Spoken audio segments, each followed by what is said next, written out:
Another tip I'll give you is I don't own a debit card. I've never owned one. I've never allowed my three sons to possess one.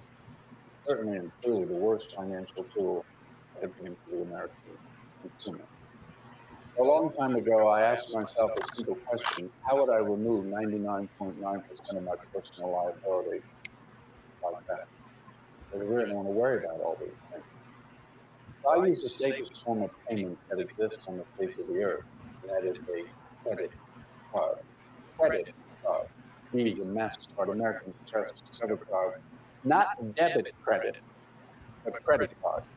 Every day of my life, I spend their money. I don't spend my money. My money sits in a money market account. It earns interest. Actually, nobody knows where it is because it's not exposed to anybody to find it. It's just sitting there. I go to the dry cleaner, I give them my card. I pick up the groceries, I give them my card. I put fuel in my boat on the weekend, I use my card. I pay the marina to keep my boat in the water all year long. They put the rent on my credit card.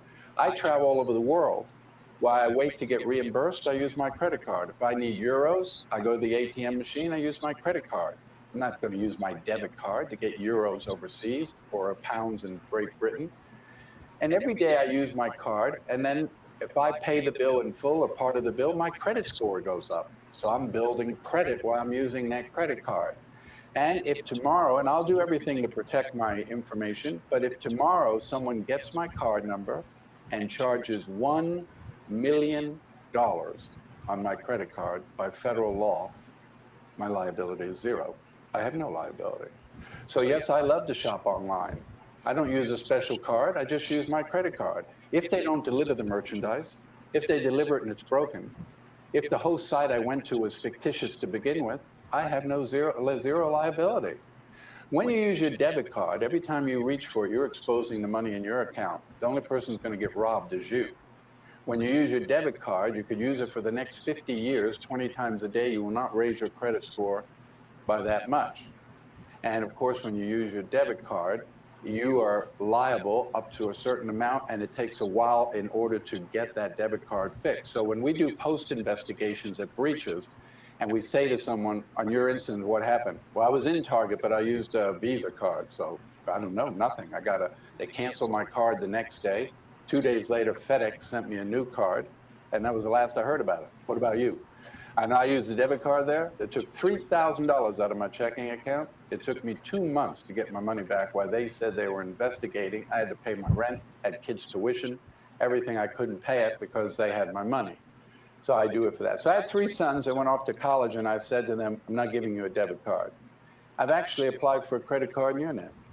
So it's your card. Of course, you're 18, you have no credit, so I guaranteed the card. So as a guarantor of the card, 3 things take place. 1, the bill comes to me and I'm responsible for the bill. So if you spend a lot of time in the bar, I'm going to know that.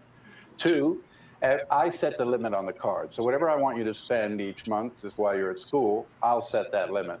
3rd, every month that I pay the bill goes on your credit. So by the time you get out of college, you should be looking at a credit score of about 800. You want to buy a car, buy a house, buy a condo, you're not going to need me to do that. All 3 of my sons came out of college with scores of around 800.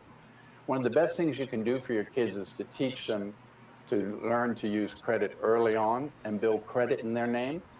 Credit is a very important thing. 30 years ago, it only meant whether you got the car, you got the house. Today, everything is based on your credit. If a company hires you, they're going to check your credit. If you buy auto insurance, they're going to check your credit. You buy life insurance, they're going to check your credit. Everything is based on your credit, so you want to make sure that you maintain a good credit. It's one of the best things you can do with your kids. Now, one other tip. I saw who Bull was. Yo, he wanted to talk. Yo. Well, hold on real quick. First things first, right? So I saw the video while Corey sent it to me. Said, take a look at this. And I say, so let's bring it up on Friday's show. So I thought it was an interesting video. I'm laughing at Billy. Says you got me the tax benefits when. No, but there's no right or wrong way, Billy, to be honest with you. But it's just all a matter of perspective and lifestyle design, like Corey said. May the force be with you all. Hey, Craig, what's up? Appreciate you, bro. Thank you for tuning in. Yes, he's on point. Credit cards all day. It says credit is the devil, but what he's saying makes sense. Don says haven't used a debit card in years. All right, first off, the first thing I want to say is this, though. The dude who's giving that information is a liar. I'm not saying his information is a lie, but he's literally known for being a liar. Like, Yeah. That's Frank Abagnale, right? So Frank Abagnale is the brother that had the whole movie made about his life, which is called Catch Me If You Can. So you know, That's why I laughed when I seen Boy Name. I was like, yo, he wild. He wild and he won the top. He's literally no. I mean, but I guess coming from he's a scammer, right? Madoff was the listen. They gave him a job afterwards because he was so good at stealing money. So understand his perspective as he says this, right? He's not wrong though. I mean, there's some truth. He was talking about the liability of having the money, right? And so I agree with that part because with the liability piece is that no one can really like if something don't go right, the liability goes on to the other party. And none of the liability is on you. And so what he was saying about that part was 100% right. But most people aren't responsible enough to use a credit card for everything. And that's the part that he didn't talk about. That is the part that he didn't talk about at all, right? So let's talk about that for a second, right? Because let's talk about that for a second. The way they use it against us. The thing is, let's talk about data. I love data. Data shows us that most people are unable to manage credit, right? The reason that you get these credit card offers that offer you airline miles, they offer you, free this, free that, are because they understand that they're getting you into a perpetual system of just paying them interest. You're paying them interest. A lot of folks you see online, they come in here and talk about, I got 58 credit cards and I'm running this over here and I'm doing this every month. They're in debt up to their eyeballs, right? I was around before 08. I saw people with debt like out the wazoo, and they thought they were running the play and doing all these things. And as soon as everything went like this, a lot of them were in bankruptcy because most people don't understand how to manage credit, right? So it's not that he's wrong, because if you have the ability, it's all about discipline. If you have the discipline to manage money and to understand credit, you can play the game. The thing about debit cards is you don't have to have one account. So if I want to limit my liability to a certain amount, I put a certain amount in this account, and this is my liabilities. So what he didn't talk about was cash flow, right? If you got all that credit and you don't have no cash flow, that doesn't work. So you have to have the cash flow to cover the credit. So he's basically saying use debit, but use a credit card because you have to have the cash flow or the cash set to the side to pay the bill in full every month. So you're still not supposed to spend past what you have. Lance, what's up, Lance? Y'all definitely get y'all to Lance. Well, we got to give you a call, Lance.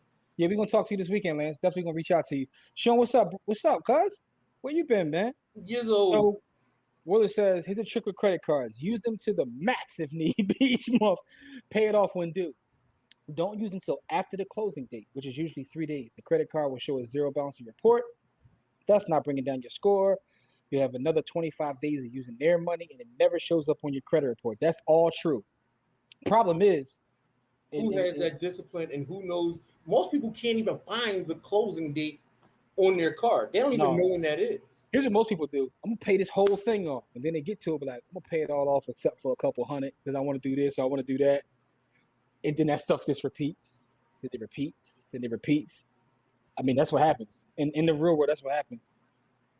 All right, let's see. So Ken says, I like how he established his children's credit. However, if you don't pay it off each month, it can backfire on you. Ken, this is absolutely true. Yeah, that's why we were just talking about cash flow. Although I think he put a little sauce on that too, though. 800, I don't know about no 800. Even if you made them authorized users on your card, they're not walking away with no 800 after college. You know how long it takes to think about getting to 800, right? It takes a little bit of time of managing credit to get to 800. I mean, you gotta years of credit is part of the credit score. I don't know if they would have enough years of credit. Yeah, I think that's a little cap on his part. But again, he is a master of fraud, so he might know something. I'm not going. Let me not deny it, because that gentleman right there is known for his shenanigans. So maybe he does have a way. Embellishments.